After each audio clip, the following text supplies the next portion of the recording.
wa mawalah wala haula wala quwata illa billahi wa ba'du. Alhamdulillah, di malam hari ini kembali kita bisa duduk untuk bertalabul ilmi. Salawat dan juga salam kita hadiahkan kepada Rasul kita Nabi besar Muhammad sallallahu alaihi wasallam.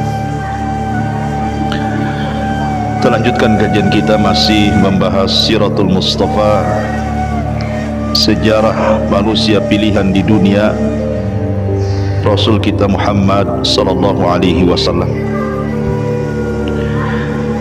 Dan kita masih menjelaskan tentang sejarah kelam Yahudi yang ada di kota Madinah di zaman Nabi sallallahu alaihi wasallam. Di dalam surah Al-Baqarah ayat 120, Allah Subhanahu wa taala berfirman, "Walan tarda ankal yahudu walan nasara hatta tattabi'a millatahum." Selamanya tidak akan redha kepadamu wahai Muhammad orang-orang Yahudi ataupun Nasrani sehingga kalian mengikuti agama mereka. Kalimat lan yang masuk pada fi'lul mudhari ini dipahami oleh sebagian ahli tafsir, maksudnya lan li ta'bid. Lan li ta'bid itu artinya lan yang memiliki makna selamanya. Artinya selamanya orang-orang Yahudi dan Nasrani itu tidak akan redha sampai kita mengikuti mereka. Dengan tegas Al-Quran mengatakan bahwa namanya Yahudi dan Nasrani itu tidak akan pernah redha kepada kita kaum muslimin. Makanya mereka akan berusaha dengan cara mereka untuk menyesatkan orang Islam supaya berkiblat kepada mereka. Dan ini kita bisa lihat di dalam sejarah Nabi sallallahu alaihi wasallam ketika Rasul hijrah dari Mekah ke Madinah, bagaimana muamalah orang-orang Yahudi kepada Nabi. Padahal ikhwatu fiddin yang dimuliakan Allah Subhanahu wa taala, sering saya katakan bahwa orang Yahudi itu mereka lebih paham akan kedatangan Nabi sallallahu alaihi wasallam dibandingkan orang-orang musyrik Khazraj dan Aus. Karena orang-orang musyrik tidak punya maklumat akan kenabian. Mereka para penyembah berhala. Tapi orang Yahudi itu diturunkan Taurat kepada mereka, sebagaimana orang Nasrani diturunkan Injil kepada mereka.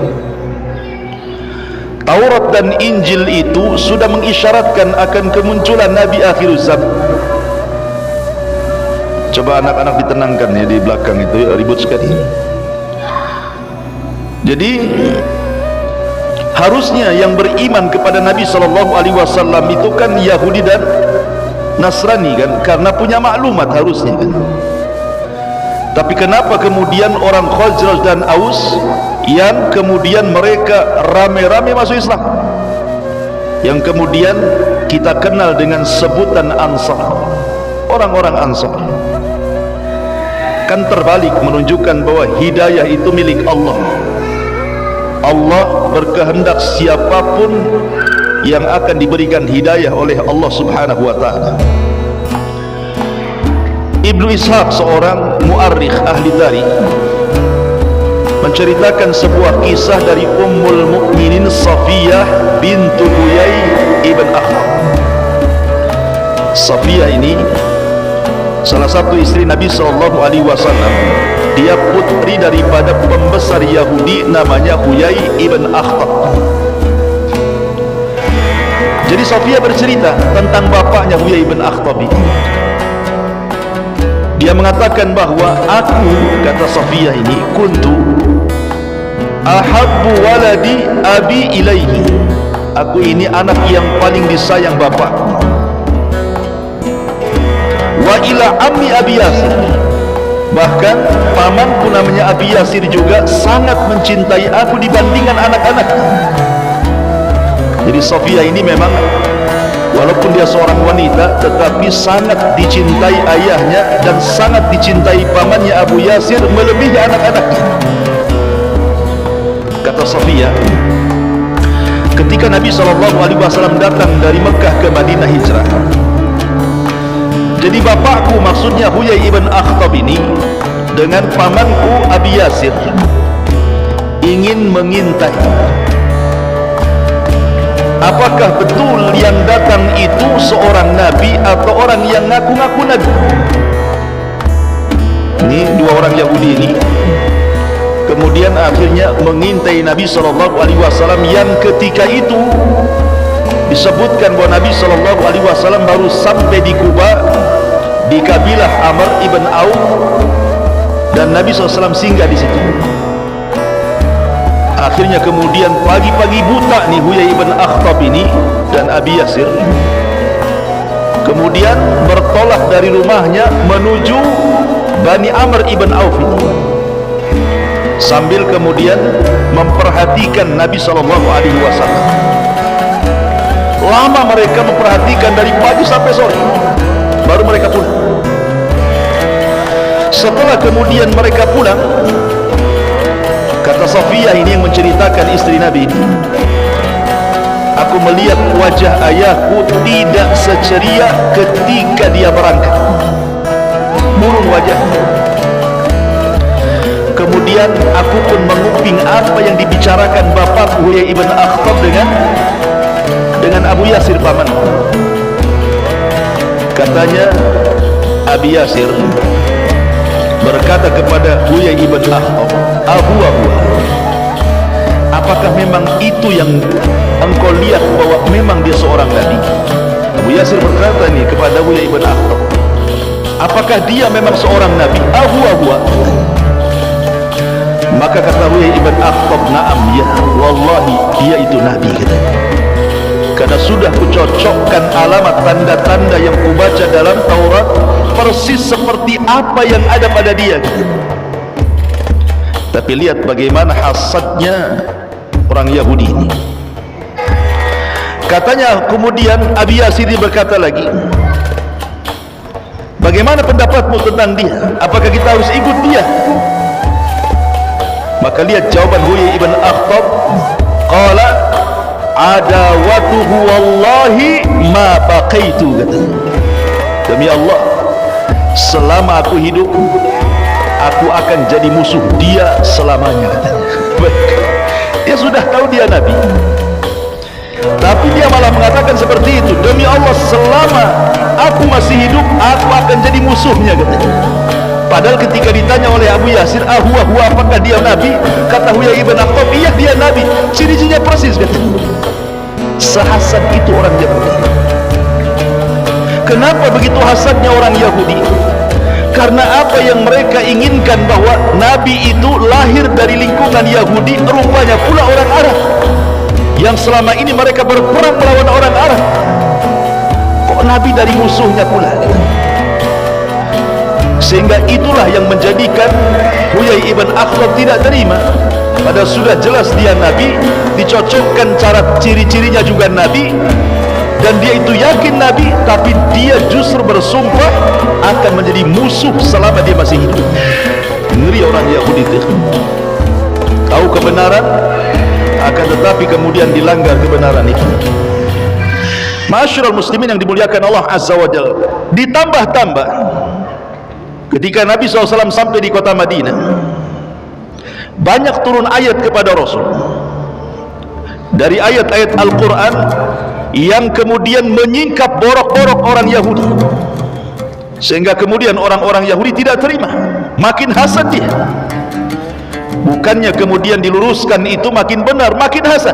Contoh, orang Yahudi menganggap Uzair itu anak Tuhan. Wa qalatil yahudu Uzairun ibnullah. Orang-orang Yahudi berkata dalam surah At-Taubah bahwa Uzair itu anak Allah.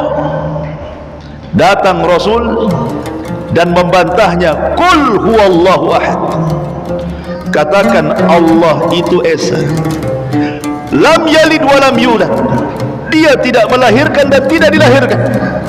Rontoklah akidah Yahudi yang mengatakan Uzair itu anak Allah. Kemudian mereka mengatakan nahnu ahibbah ilallah, katanya kami ini orang-orang yang dipilih oleh Allah, kami ini orang-orang pilihan Allah. Itu pengklaiman orang Yahudi dari dulu sampai sekarang. Orang Yahudi itu menganggap bahwa mereka itu turunan Allah Azza wa Jalla. Nahnu abna'ullah wa ahibbah. Al-Quran mengatakan seperti itu, kami ini anak-anak Allah dan kami orang-orang pilihan Allah. Datang Nabi SAW, kemudian turun ayat inna akramakum indallahi atqakum, bahwa Islam itu tidak membeda-bedakan manusia. Mau anda orang Arab, mau anda non-Arab, mau anda Bilal, mau anda Abu Bakar, Islam itu sama. Sementara orang Yahudi mengunggulkan dirinya. Orang Yahudi merasa mereka itu paling unggul. Datang Islam merontokkan tuh akidahnya. Islam itu semua sama. Dalam Islam itu tidak ada yang beda. Mau orang kaya dengan orang miskin, pejabat dengan rakyat, dalam Islam itu pandangannya sama. Kecuali barometernya adalah taqwallahi azza wa jalla, bertakwa kepada Allah subhanahu wa ta'ala. Kemudian orang-orang Yahudi itu taklid buta dengan padri-padri mereka. Apapun yang dikatakan padri mereka, itulah kebenaran. Datang Islam membatalkan taklid buta itu, bahwa kebenaran hanyalah milik Allah dan Rasulnya. Dari sini ma'asyiral muslimin yang dimuliakan Allah subhanahu wa ta'ala, gimana kuping Yahudi tidak panas coba kan? Setiap keyakinannya dirontokkan dengan Al-Quran. Sementara Allah subhanahu wa ta'ala menggambarkan bagaimana orang-orang Yahudi itu kecintaan mereka kepada dunia luar biasa, walaupun mereka miskin. Allah mengatakan dalam Al-Quran, wala tajidannahum ahrasan nasi ala hayatin minal ladzina asyraku yawaddu ahaduhum law yu'ammaru alfasanatin wa ma huwa bimuzahzihi minal adzab an yu'ammar wallahu basirum bima ya'malun. Dan sesungguhnya kamu tidak akan mendapati mereka, manusia-manusia yang paling rakus terhadap kehidupan dunia, melebihi mereka, baik orang-orang Yahudi ataupun orang-orang musyrik. Masing-masing mereka ingin agar diberikan umur 1000 tahun, padahal umur panjang itu sekali-kali tidak akan menjauhkan mereka dari azab Allah, dan Allah Maha mengetahui apa yang mereka kerjakan. Jadi orang Yahudi itu ikhwatu fiddin, miskin-miskinnya mereka, maka mereka orang yang paling menyembah dinar dan dirham, dan mereka orang yang paling menyombongkan diri, sehingga orang Yahudi menganggap di luar Yahudi itu seperti binatang. Dan itu disebutkan dalam muktamar-muktamar mereka. Sampai hari ini kita ini dianggap binatang oleh orang-orang Yahudi itu. Tidak ada qimah bahasa Arabnya, tidak ada nilainya di mata mereka. Makanya wajar kalau seandainya di zaman Nabi SAW Yahudi itu su'ul adab, buruk adabnya, baik kepada Allah, baik kepada Rasulullah, baik kepada kalamullah Al-Quranul Karim. Saya akan sebutkan 3 kisah yang berkaitan dengan su'ul adab. Kisah yang pertama, bagaimana buruk akhlaknya orang-orang Yahudi itu kepada Allah. Ma'asyiral muslimin yang dimuliakan Allah Azza wa Jalla, dikisahkan oleh Abdullah ibn Abbas radhiyallahu anhuma tentang kisah Abu Bakar Siddiq radhiyallahu anhu. Jadi suatu ketika kata Abdullah ibn Abbas radhiyallahu anhuma, dakhala Abu Bakrin as-Siddiq radhiyallahu an baita al-midras. Suatu ketika Abu Bakar berjalan-jalan kemudian masuk ke perpustakaannya orang Yahudi. Jadi di situ tempat markasnya orang Yahudi belajar, midras namanya.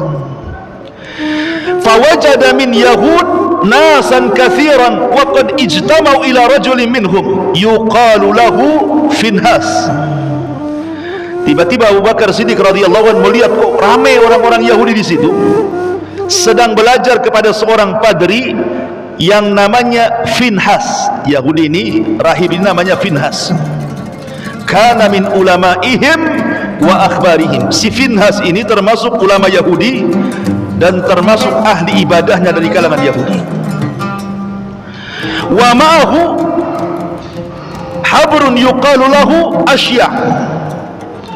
Dan di samping Minhas ini ada seorang padri juga namanya Asya'. Jadi ada dua di situ padri yang sedang mengajar. Satu namanya Finhas, satu namanya Asya'. Dua-duanya tokoh besarnya Yahudi. Dan manusia berkumpul kepada Asya'. Jadi Abu Bakar Siddiq radhiyallahu an mendatangi Finhas, pembesar Yahudi ini. Kemudian mengatakan, "Waihaka ya Finhas, ittaqillah wa aslim. Fa wallahi innaka la ta'lam anna Muhammadan Rasulullah qad ja'akum bil haqqi min indillah tajidunahu maktuban indakum fit Taurati wal Injil." Lihat keberanian Abu Bakar. Ya. Dia datang kepada pendeta Yahudi. Apa kata Abu Bakar? "Wahai Finhas, celaka engkau. Masuklah kau ke dalam Islam. Demi Allah, bukankah engkau sudah tahu bahwa Muhammad adalah utusan Allah dan sungguh telah datang kepada kalian kebenaran dari sisi Allah yang kalian ketahui dan ditulis di dalam kitab kalian Taurat dan Injil bahwa Muhammad itu Rasulullah. Masuklah kau ke dalam Islam." Masuk ke lingkungan Yahudi langsung ngomong itu Abu Bakar. Kamu kan sudah tahu bahwa Muhammad itu Rasulullah dan itu berdasarkan kitab kalian. Kenapa kan tak masuk Islam? Itu maksudnya. Akhirnya kemudian Finhas mengatakan kepada Abu Bakar, "Wallahi ya Abu Bakrin, demi Allah wahai Abu Bakar, ma bina ilallahi min faqrin wa innahu ilaina lafaqiran." Abu Bakar, kami tidak berhajat kepada Allah. Allah yang berhajat kepada kami. Saya bayang di mana Abu Bakar? Dia mengatakan apa? Kami tidak butuh dengan Allah Tuhanmu. Dia Tuhanmu yang butuh dengan saya, katanya. Wa man tadarra ilaihi kama yatadarra ilaina. Sebagaimana bukan kami yang harus meminta doa kepada dia, dia harus meminta kepada kami, katanya. Di Bali itu kurang ajar Bali. Ya. Allah dihina sama orang Yahudi. Akhirnya kemudian orang Yahudi ini ingin membuat syubhat. Kenapa dia sampai ngomong begitu? Wahai Abu Bakar, bukankah dalam kitabmu, maksudnya Al-Quran, ada ayat, "Man dzalladzi yuqridullaha qardan hasana fayudha'ifahu lahu adhafan katsira wallahu yaqbid wa yabsut wa ilaihi turja'un." Barang siapa yang meminjami Allah dengan pinjaman yang baik, maka Allah akan melipat gandakan ganti kepadanya dengan yang lebih baik. Lihat Abu Bakar ayat ini. Kalau Tuhanmu kaya, kenapa dalam Qur'anmu barang siapa yang meminjami Allah, berarti Allah itu fakir, dia pinjam sama kita. Syubhatnya orang Yahudi. Ya. Kemudian kalian datang melarang kami riba, tidak boleh riba. Tapi Tuhanmu berbuat riba, katanya. Karena di sini kalau kita meminjamkan kepada Allah, Allah lipat gandakan gantinya, kan? Kurang ajar tak kata orang Yahudi itu sebenarnya. Ya. Dia ngasih syubhat kepada Abu Bakar. Emosi Abu Bakar, nggak tahan dia. Ditamparnya si Finhas di depan orang, ditampar. Ya. Kemudian pergi. Si Finhas ini merasa dilolimi. Apa salah dia? Kenapa dia sampai dipukul? Datang dia kepada Nabi SAW melapor. Kemudian di hadapan Nabi SAW dia mengatakan, "Ya Rasulullah, Unzur ma sana'a bi sahibuk, lihat apa yang diperbuat temanmu si Abu Bakar itu. Dia sudah memukul wajahku, katanya. Kemudian Rasul mengatakan kepada Abu Bakar, ya Abu Bakar, ma hamalaka ala ma sana'ta, betul kau lakukan itu wahai Abu Bakar? Kata Abu Bakar, bala tentu, aku lakukan itu. Ya. Kenapa kau lakukan? Kenapa kau pukul dia? Maka Abu Bakar Siddiq radhiyallahu anhu mengatakan, karena dia mengatakan Tuhan kita, Allah maksudnya, fakir dan mereka kaya, katanya. Maka Rasul mengatakan, ya Finhas, betul apa yang dikatakan Abu Bakar? Oh enggak benar, aku enggak pernah mengatakannya, katanya. Kurang ajar dia, kan? Ya. Jadi munafik itu bukan orang musyrik saja seperti Abdullah ibn Ubay saja, tapi Yahudi juga ada munafiknya. Karena kaidah munculnya munafik itu apabila Islam kuat, maka kuatlah munafik. Kalau Islam lemah, maka lemahlah munafik. Jadi munafik itu sesuai dengan kekuatan Islam. Kalau Islam kuat, munafiknya makin kencang. Kalau Islam lemah, justru nggak ada munafik. Ngapain kalau Islam lemah jadi munafik? Jadi kafir aja lah. Kan gitu bahasanya. Makanya karena Islam kuat jadi munafik dia. Jadi ada orang Yahudi yang munafik juga. Oh enggak, aku nggak ngomong gitu sama Abu Bakar. Kadzabta ya Abu Bakrin, dusta kau ya Abu Bakar, katanya. Maka kemudian Allah Subhanahu wa taala turunkan ayat karena Abu Bakar, karena masalahnya tidak ada saksi. Sehingga kemudian Abu Bakar tidak bisa membela diri, kan begitu. Tapi ucapan Abu Bakar hak, makanya Allah turunkan ayat. Satu ayat untuk si Finhas, satu ayat untuk Abu Bakar. Ya. Satu ayat untuk si Finhas ini turun surah Al-Imran. Turun surah kepada Abu Bakar turun surah Al-Imran. La tublawunna fi amwalikum wa anfusikum wa la tasma'unna minal ladzina utul kitaba min qablikum wa minal ladzina asyraku adan katsira wa in tasbiru wa tattaqu fa inna dzalika min azmil umur. Ayat ini turun kepada Abu Bakar mengobati luka Abu Bakar karena merasa bahwa beritanya tidak diakui.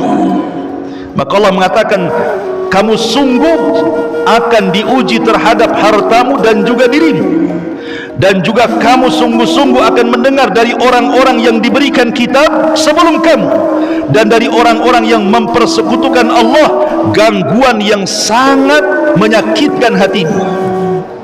Allah dihina apa nggak sakit?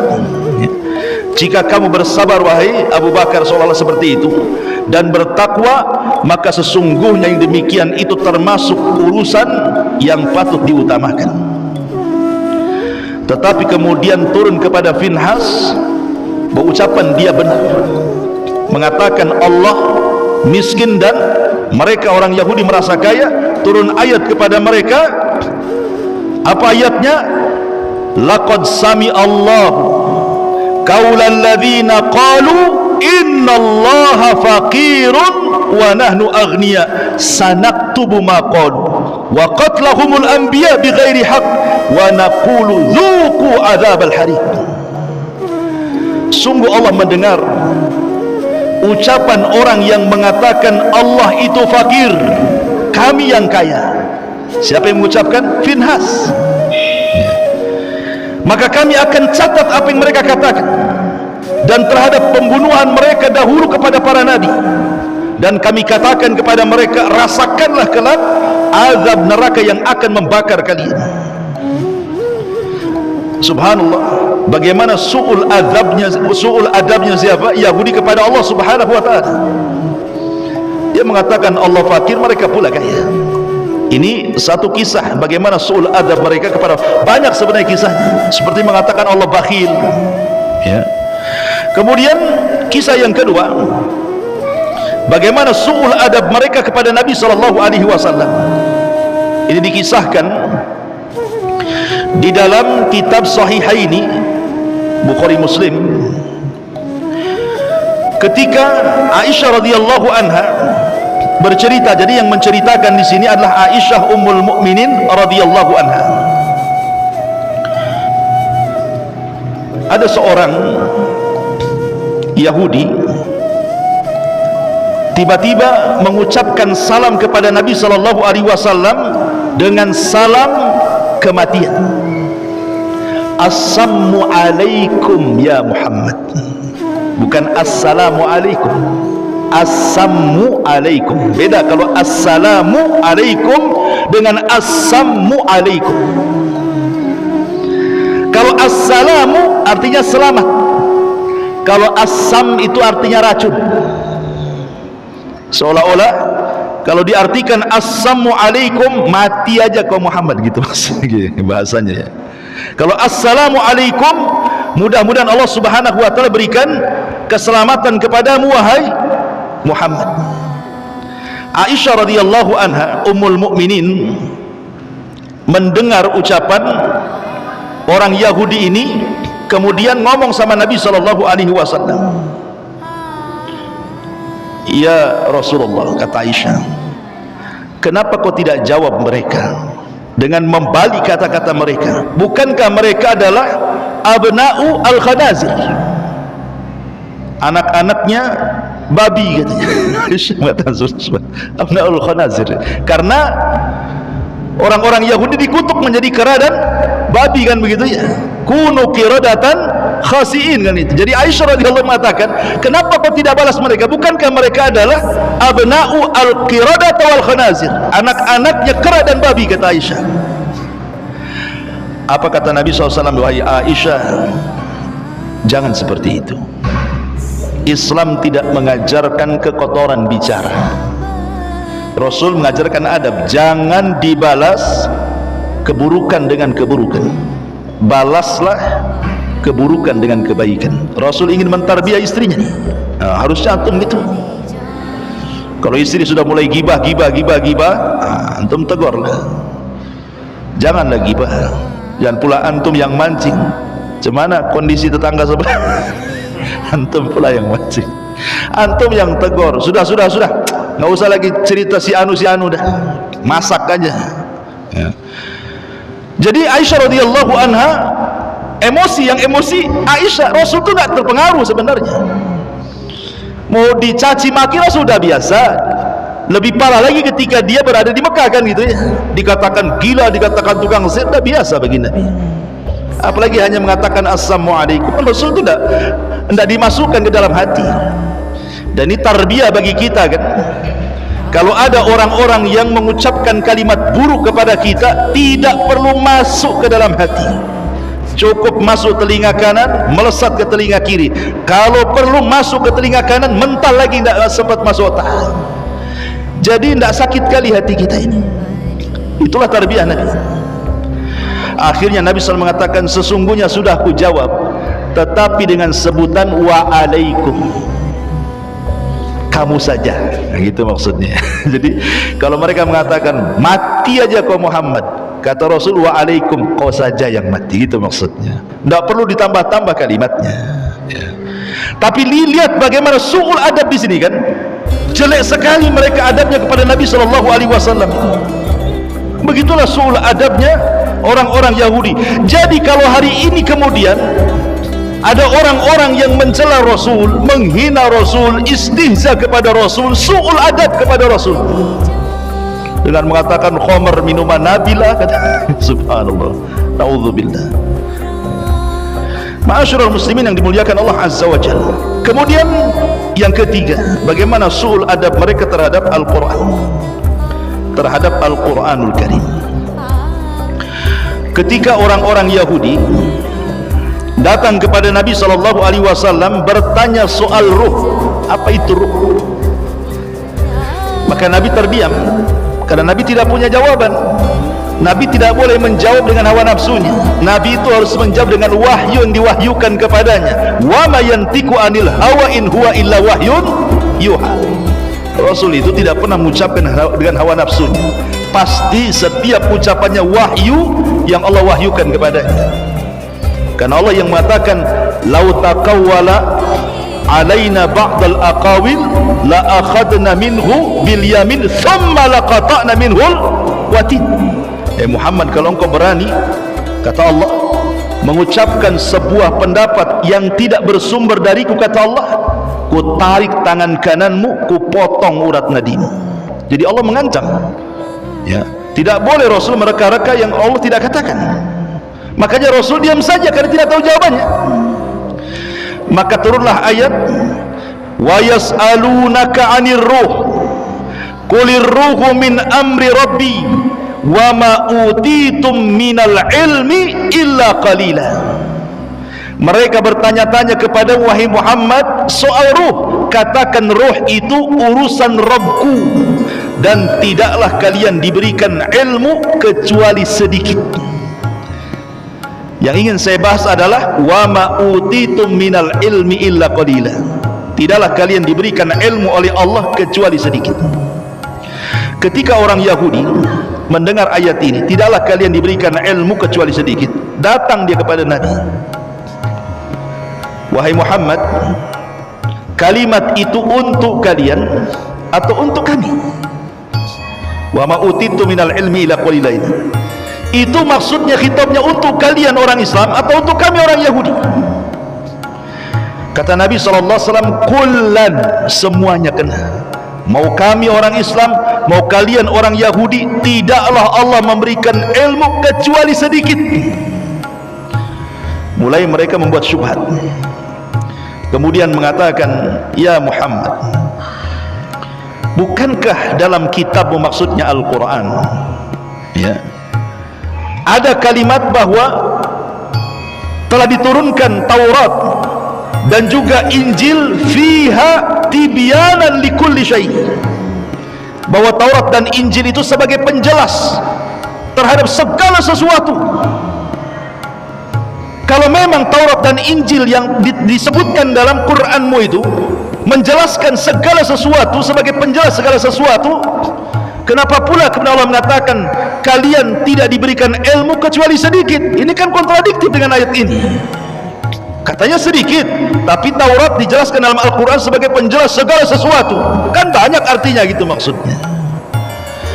Maka Rasulullah SAW mengatakan, menjawab, hiya fi ilmillah qalilun wa qad atakum ma in alimtum bihi in tafa'tum fa anzalallah walau annama fil ardi min syajaratin min syajarati aqlamin, kemudian wal bahru yamudduhu min ba'dihi sab'atu abhurin ma nafidat kalimatullah. Kata Nabi SAW, apapun yang tersimpan dalam kitab kalian Taurat, tetap itu kecil sedikit bagi Allah. Kemudian Allah turunkan, seandainya seluruh bumi ini ditanam pohon, kemudian pohon itu menjadi pena dan 7 lautan menjadi tintanya, kata Allah, kalimat-kalimat Allah tidak akan putus, saking banyaknya, ya. Jadi lihat bagaimana su'ul adab mereka terhadap Al-Quran. Mereka mau itu membantah saja, mengadu-adukan satu ayat dengan yang lainnya. Itulah ciri khasnya Yahudi, su'ul adab, buruk adab kepada Allah, buruk adab kepada Rasulullah, dan buruk adab kepada Al-Quranul Karim. Maka siapapun yang tidak punya adab kepada Allah, kepada Rasul dan Al-Quran, maka tidak ubahnya kalian dengan orang-orang Yahudi. Karena itulah ciri mereka orang Yahudi, tidak punya akhlak terhadap Allah, terhadap Rasul, dan terhadap Al-Quranul Karim. Ma'asyiral muslimin yang dimuliakan Allah Subhanahu wa ta'ala. Kemudian kalau kita melihat beberapa perangai orang Yahudi, orang Yahudi ini ikhwatu fiddin, di antara perangai yang buruk adalah mereka tidak suka persatuan kaum muslimin. Karena kan semakin banyak masalahnya orang yang masuk Islam di kota Madinah itu makin banyak, sesaklah itu dadanya Yahudi itu. Sehingga kemudian dikisahkan nih satu kisah. Jadi ada seseorang Yahudi yang mengutus untuk mengadu domba orang-orang Khazraj dan Aus yang sudah masuk Islam. Jadi mereka itu sudah jadi sahabat Nabi SAW. Bayangkan Khazraj dan Aus itu perang 120 tahun. Perang aja itu Khazraj dan Aus itu. sampai datang Rasul dari Mekah hijrah ke Madinah, kemudian disatukan dua kabilah itu, jadilah satu nama Ansar. Pada dua kabilah itu 120 tahun itu perang, bayangkan, tidak berhenti-henti perang itu. Yang mampu mendamaikannya Nabi SAW. Jadi ada seorang namanya Syath ibn Qais al-Yahudi. Syath ibn Qais al-Yahudi ini orang yang paling hasad, yang paling jahat dari orang Yahudi. Si Syath ini, Ibn Qais al-Yahudi ini, karena dia adalah pembesar kekufuran, pembesarnya Yahudi. Jadi suatu ketika marra yauman ala nafarin minal ansar minal ausi wal khajraj fi majlisin yatahaddatsun. Lewatlah si Syath ini, Ibn Qais ini, ke tempat yang dulu, tempat itu adalah tempat di mana orang Khazraj dan Aus itu suka musuh-musuhan. Dilihatnya kok mereka damai sekarang, kok mereka akur gitu kan. Akhirnya hasad, tak terima dia, kok bisa Khazraj dan Aus bisa akur, akan kubuat mereka perang katanya. Caranya gimana? Akhirnya dia utus satu orang penyair yang ahli syair, ya, diutus untuk datang ke majelis itu. Apa kata Syath ibn Qais kepada penyair ini? Aku akan bayar kamu. Kau datang kepada majelisnya Khazraj dan Aus yang sedang bermesraan itu, katakan kepada mereka syair-syair perang yang pernah mereka kumandangkan dulu, supaya diingatkan dengan syair-syair dulu. Ingat, syair itu sama dengan media di zaman sekarang, sama dengan TV, sama dengan YouTube, sama dengan radio. Itu syair itu gunanya zaman dulu tuh. Kalau mau menyebarkan berita paling mudah dengan syair.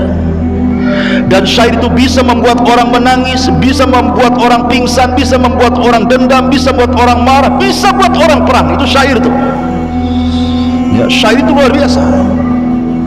Orang sedih aja bisa ketawa dengan syair, orang tertawa bisa sedih gitu.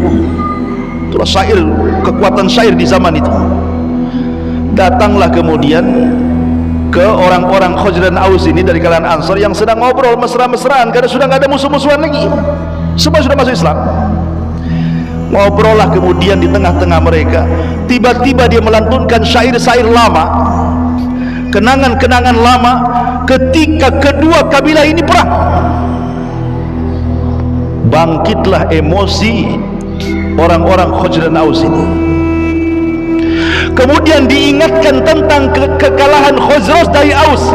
Aus ini kabilah kecil, Khazraj ini kabilah besar, tapi bisa kalah sama Aus kan itu. Jadi orang-orang Khazraj tidak terima, merasa kemudian direndahkan dengan syairnya itu. Masa kalian ini Khazraj negara besar kok kalah sama negara kecil gitu maksudnya. Emosi, akhirnya terbangkitkan emosi kedua kabilah ini. Mau perang, ambil pedang tuh, udah mau perang tuh, bayangkan. Sampailah kabar ini kepada Nabi SAW. Bergegas Rasul datang ke tempat itu karena sudah mau hadap-hadapan dengan pedang-pedang mereka. Kata Nabi SAW, atad'unal jahiliyah wa ana baina adkhurikum ba'da idh akramakumullahu bil Islam wa qata'a bikum wa qata'a bihi ankum amral jahiliyah wa allafallahu bainakum. Kata Nabi SAW, apakah kalian akan mengembalikan tradisi jahiliyah sementara aku di hadapan kalian? Allah sudah muliakan kalian dengan Islam, dan Allah sudah putuskan tradisi-tradisi jahiliyah yang jahat itu. Bahkan Allah sudah lembutkan kalian. Kemudian Rasul terus menasihati sampai akhirnya mereka melempar pedang-pedang mereka. Fabakau, mereka pun menangis semuanya, saling salaman, saling berpeluk. Kemudian Nabi SAW ikut menangis. Turunlah ayat surah Al-Imran ayat 99. Qul ya ahlal kitab lima tasudduna an sabilillah man amana tabqunaha iwaja wa antum syuhada wa mallahu bighafilin amma ta'malun.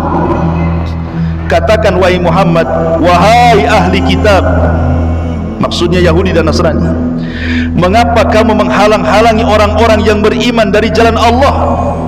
kamu menghendaki jalan Allah bengkok, padahal kamu menyaksikannya dan Allah tidak lengah terhadap apa yang kalian kerjakan. Kenapa kalian hendak menghalang-halangi orang-orang yang sudah masuk Islam? Ngapain kamu? Ya. Jadi Allah Subhanahu wa taala turunkan ayat ini menyebutkan sifat-sifat orang-orang Yahudi suka memecah belah. Jadi kalau ada provokator dalam dakwah itu, jangan-jangan nih masuk sifat-sifat Yahudi pula, suka memecah belah. Karena orang Yahudi tidak suka kalau seandainya Islam berkembang, hasad dia. Ya. Ma'asyiral muslimin yang dimuliakan Allah Subhanahu wa taala, lihat bagaimana ketidaksukaannya orang-orang Yahudi kepada kaum muslimin yang ada di kota Madinah. Bahkan mereka itu tukang hasud, bahkan mereka melecehkan kehormatan seorang wanita muslimah pula. Ada di Madinah itu, di antara kabilah Yahudi itu namanya kabilah Bani Qunaiqa. Kabilah Bani Qunaiqa. Kabilah Bani Qunaiqa itu kabilah Yahudi yang pertama yang terusir dari kota Madinah. Kabilah Bani Qunaiqa. Kenapa demikian? Jadi ketika kaum muslimin ini menang di perang Badar, orang Yahudi tidak suka, kemudian mengejek, ialah musuh kalian orang-orang musyrik, patutlah kalian menang katanya. Coba kalau musuh kalian aku, orang Yahudi, kalah kalian. Kan kurang ajar tuh. Ialah musuhnya orang-orang itu, cobalah musuh perang sama kami gitu. Dah kalah kalian. Sampai berita ini kepada Rasul. Ya bayangkan. Ditambah-tambah kemudian Bani Qunaiqa ini mengutus utusan ke Quraisy. Untuk apa? Membangkitkan dendam kekalahan supaya suruh balas. Kami akan bantu dari Madinah. Udah bayangkan orang Yahudi kan, siasat mereka. Akhirnya kemudian sampai suatu ketika adalah wanita muslimah ke pasar jual, ya, membeli sesuatu, masuk ke dalam pasar. Kemudian dipaksa orang Yahudi untuk membuka cadarnya, membuka hijabnya, auratnya. Wanita ini tak mau, fa'abat, tak mau. Rupanya ketika wanita ini duduk, jilbabnya diikat di kursi. Dia tidak sadar kalau diikat. Pas bangun, ketarik, nampaklah auratnya. Menjeritlah wanita ini. Kemudian meminta pertolongan kepada kaum muslimin. Ada satu pemuda muslim ini nggak terima.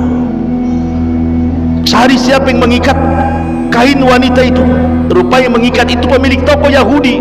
Langsung ambil pedang, tebas kepalanya, mati. Ketika kemudian, itu kan pasarnya Yahudi tuh, pasarnya Bani Qunaiqa, orang Yahudi semua di situ. Ketika kemudian ada seorang muslim ini membunuh. Karena apa? Karena dia sudah melecehkan seorang, ini satu pasar gak terima, dikejarnya orang muslim yang membunuh satu Yahudi ini. Kemudian dihakimi rame-rame, mati juga. Sampai berita ini kepada Nabi SAW. Berarti Bani Qunaiqa ini sudah merobek perjanjian piagam Madinah. Ya, kan sudah ada piagam itu. Tidak boleh saling menzalimi, harus saling menjaga, dan begitu seterusnya kan. Ada 51 butir dalam piagam itu. Dan semua kemaslahatan dengan sangat adilnya dalam piagam itu. Betul-betul menerapkan syariat Islam. Berarti orang Yahudi sudah melanggar. Dari situ Rasul mempersiapkan pasukan, melucuti senjata orang-orang Bani Qunaiqa, kemudian diusir keluar dari Madinah. Akhirnya mereka tinggal di perbatasan Syam. Seperti itulah jahatnya orang-orang Yahudi kepada kaum muslimin di zaman Nabi sallallahu alaihi wa ala alihi wasallam. Ma'asyiral muslimin yang dimuliakan Allah Subhanahu wa taala. Kemudian juga di antara mereka ada yang berusaha untuk membuat fitnah. Dengan cara apa? Dengan cara bagaimana kemudian mengolok-olok kaum muslimin, sebagaimana yang sudah saya jelaskan tadi, sehingga mereka harus berpecah.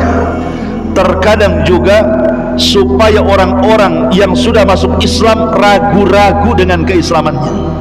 Jadi mereka membuat tasykik, keraguan. Cemana nih caranya? Orang-orang itu kembali kepada kekufuran mereka, balik lagi kepada kemusyrikan itu, jangan masuk ke dalam Islam. Caranya bagaimana? Membuat tasykik, membuat keraguan-raguan. Dengan cara apa mereka membuat keraguan-raguan? Dengan cara memperbanyak tanya kepada Nabi SAW. Jadi mereka itu caranya ada dengan cara mendebat di hadapan para sahabat. Nanti kalau Rasul tidak bisa menjawab, tengok Nabi kalian tidak bisa jawab. Dan itu dijelaskan dalam beberapa riwayat bagaimana orang Yahudi ini berusaha untuk meragukan kaum muslimin dari agama Islam. Contoh beberapa kasus. Ketika orang-orang Yahudi ditanya oleh Nabi SAW, man ahlun nar, siapa penduduk neraka? Siapa penduduk neraka? Maka orang Yahudi mengatakan, nahnu, kami penduduk neraka. Summa takhlufuna antum, tapi kami sebentar saja, habis itu kau penggantinya. Iya betul, kami penduduk neraka, tapi sebentar saja. Berapa hari? 40 hari saja. Makanya turun ayat, wa qalu lan tamassana an-nar illa ayyaman ma'dudat, katanya. Kalaupun kami harus masuk neraka, paling beberapa hari di neraka itu. Ada yang mengatakan 40 hari, diambil dari kesalahan Bani Israel ketika ditinggal Nabi Musa mengambil Taurat, mereka menyembah patung anak sapi. Ya 40 hari itulah kesalahan kami, katanya. Habis itu kalian yang gantikan, kalian kekal di dalamnya, katanya. Maka Rasul mengatakan, kadzabtum, dusta kalian. Laqad alimtum anna la nukhlifukum, kalian sudah tahu enggak mungkin kami jadi ganti kalian di neraka, kalian akan dikekalkan di dalamnya. Makanya turun ayat, wa qalu lan tamassana nar illa ayyaman ma'dudah qul attakhadtum indallahi ahdan fala yukhlifallahu ahdah am taquluna 'alallahi ma la ta'lamun. Mereka berkata, neraka tidak akan menyentuh kami kecuali beberapa hari saja. Ada yang mengatakan beberapa hari di sini, ada yang mengatakan 40 hari, ada yang mengatakan 1 minggu saja. Karena orang Yahudi meyakini bahwa umur dunia itu 7,000 sanah, 7.000 tahun. Mereka mengatakan umur dunia itu 7.000 tahun. Wa anna Allah yu'adzibun nas fin nar bi kulli alfi sanatin min ayyamid dunya yawman wahidan. Dan Allah akan mengazab manusia di neraka setiap 1000 tahun, ya, dengan kehidupan dunia, maka akan dikecualikan 1 hari. Jadi kalau 7 kali berarti 7 hari saja, itu yang 1 hari milik kami, katanya. Kami tidak akan diazab 7 hari. Itu satu riwayat yang mengatakan 40 hari saja. Tapi itu kan angan-angan mereka. Kenapa demikian? Orang-orang Yahudi itu menganggap bahwa mereka itu ahli jannah. Masalahnya mereka lah yang paling benar, yang paling dicintai Allah, manusia pilihan, ya. Dan mereka tidak mungkin dihinakan Allah. Tapi Allah Subhanahu wa taala katakan kepada mereka, "Qul in kanat lakumud darul akhirah indallah khalisatan min dunin nas fatamannawul mauta in kuntum shadiqin." Hei orang-orang Yahudi, seolah-olah begitu. Katakan ya Muhammad, hei orang-orang Yahudi, jika negeri akhirat di sisi Allah khusus untuk kalian, maksudnya kalau kalian mati pasti masuk surga, dan kalaupun masuk neraka hanya beberapa hari saja. Kalau memang kalian merasa menguasai surga, bercita-cita matilah kalian. Harusnya kan kalian bercita-cita mati, kan? Cepat mati, cepat masuk surga, kan begitu? Katakan ya Muhammad kepada mereka, kalau memang negeri akhirat di sisi Allah itu khusus untuk kalian saja, mintalah kematian kepada Allah segera kalian. Kalau kalian benar, supaya cepat mati masuk surga, kan begitu? Tapi apa yang terjadi? Wala yatamannawnahu abadan bima qaddamat aydihim wallahu alimun bizzalimin. Tetapi mereka tidak akan menginginkan kematian itu sama sekali, karena dosa-dosa yang telah dilakukan tangan-tangan mereka. Mustahil ada orang Yahudi berangan-angan mati. Karena tadi saya sudah katakan di ayat, kalau bisa umur mereka itu ribuan tahun, kan itu ya. Berarti mereka itu hanya membuat syubhat di tengah-tengah kaum muslimin supaya kaum muslimin ragu-ragu dengan Islam. Mereka membuat bantah-bantahan kepada Rasul tentang Al-Quran. Begitulah wataknya orang-orang Yahudi. Ma'asyiral muslimin yang dimuliakan Allah Azza wa Jalla. Tetapi walaupun demikian, Nabi itu mengajarkan kepada kita tentang sifat kelembutan. Sudah tahu Yahudi itu jahat-jahat, kurang ngajar semuanya. Tetapi lihat muamalah Nabi SAW di kota Madinah. Padahal kan Rasul lebih kuat loh. Jadi dengan menggabungkan Khazraj dan Aus, kemudian kedua kabilah besar di Madinah ini masuk Islam, menjadi mayoritas jadinya. Jadi orang Yahudi makin sedikit, orang Islam makin banyak, kan begitu. Tapi Nabi SAW tetap berpegang kepada piagam Madinah. Kalau Rasul mau kan mereka diusir semua, kan? Tidak, ada perjanjian di situ. Lah di antara perjanjian itu, kaum muslimin tetap memberikan yang pertama hakul haya. Diberikan hak hidup orang Yahudi. Bayangkan, diberikan hak hidup. Bahkan Rasul mengancam tidak boleh membunuh kafir dhimmi.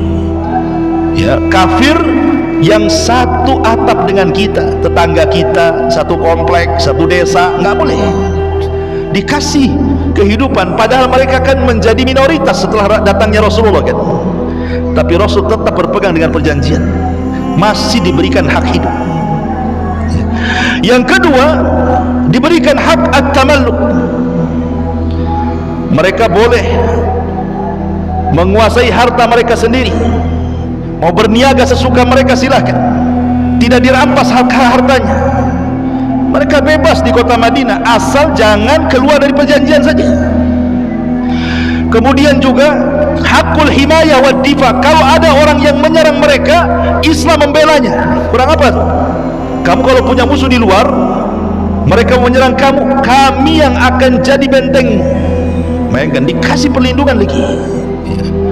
Kemudian juga hakul adli, diberikan hak keadilan dalam muamalah.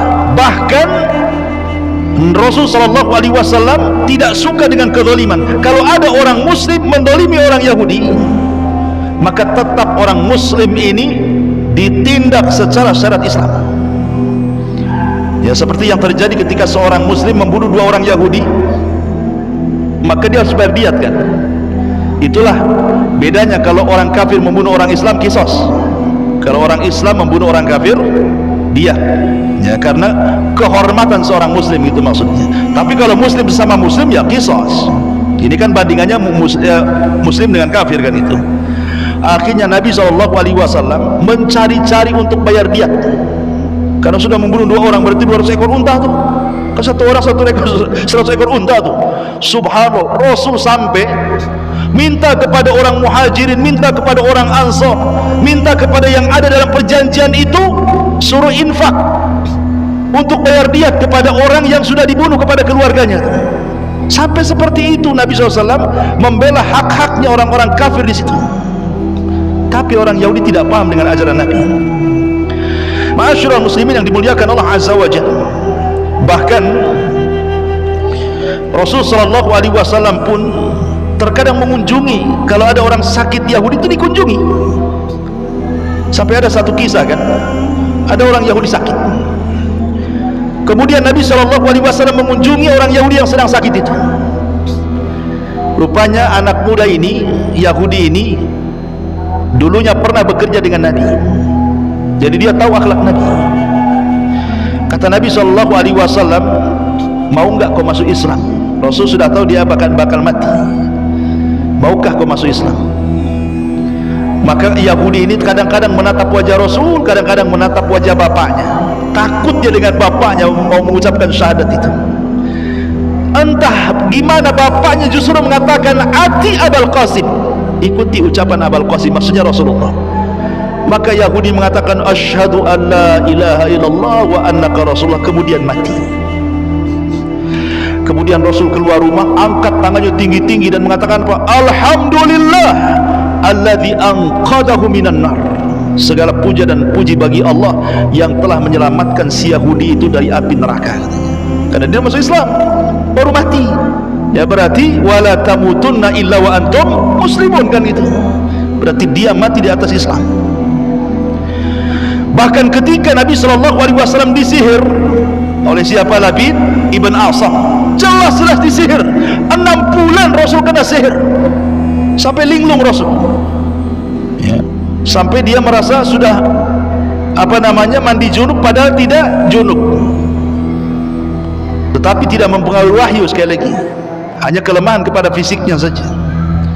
Ketika Rasul sudah sembuh dan diruqyah oleh malaikat Jibril, kemudian turun surah Muawwidhataini, Qul a'udzu birabbin nas dan Qul a'udzu birabbil falaq, Rasul tidak membalas kepada siapa? Labid ibn Asam. Tidak. Bisa saja kan Rasul membalas, kan sudah tahu tuh yang menyihirnya siapa kan? Rasul tidak balas, dibiarkan Labid bin Asam. Bahkan orang yang meracun Nabi sekalipun, Zainab bintul Haris, ketika Nabi SAW pulang dari Khaybar, dan itu terakhir peperangan melawan Yahudi dan KO, sehingga tidak ada lagi orang Yahudi, sudah habis di Khaybar.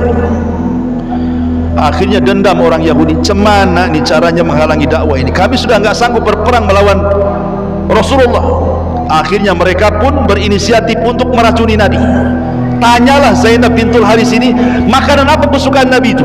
Oh, pahanya daging kambing katanya. Dimasakkanlah paha daging kambing, dilumuri racun, kemudian dia pun mengundang Rasul yang memang kebetulan kehabisan bekal pulang dari Khaybar.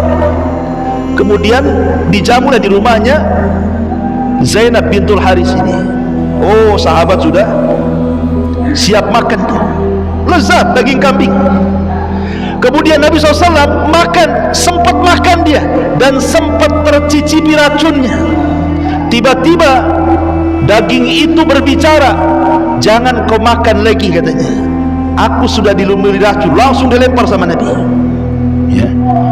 Lempar sama Nabi. Kata Rasulullah kepada sahabatnya, jangan ada yang makan, itu makanan dan racunnya semuanya.